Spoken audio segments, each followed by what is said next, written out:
గత ప్రభుత్వ హయాంలో నిలిపేసిన అభివృద్ధి పనులని తిరిగి ప్రారంభిస్తామని మంత్రి నారాయణ తెలియజేశారు. నెల్లూరు నగరంలో ఇటీవల ఆధునీకరించినటువంటి మెహబూబ్ ఖాన్ పార్క్ను ఆయన ప్రారంభించారు. అనంతరం సిటీ నియోజకవర్గంలోని 17 మంది లబ్ధిదారులకు 16,81,000 రూపాయల సీఎం సహాయ నిధి చెక్కులను ఆయన పంపిణీ చేశారు. నగరంలోని వీఆర్ హై స్కూల్ ఆధునీకరణ పనులను మంత్రి నారాయణ పరిశీలించారు. గత ప్రభుత్వం నెల్లూరు నగరంలోని పార్కులన్నింటినీ కూడా గాలికి వదిలేసిందని ఈ సందర్భంగా ఆయన మండిపడ్డారు.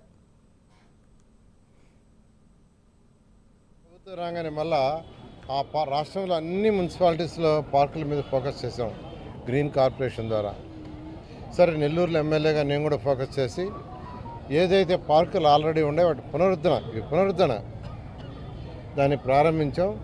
పిల్లలకి 23వ తేదీ నుంచి సెలవులు, ఏప్రిల్ 23 నుంచి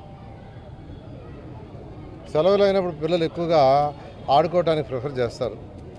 అందుకే అధికారులకు ఏం ఆదేశించానంటే 23వ తేదీ లోపల ఉన్న పార్కులన్నింటినీ అప్డేట్ చేయండి అన్నాను. ఆ నేపథ్యంలో మొదలుపెట్టారు. మొట్టమొదటిగా కలెక్టర్ ఆఫీస్ పక్కనుండే మహబూబ్ ఖాన్ పార్క్ని చాలా చక్కగా దిద్దారు.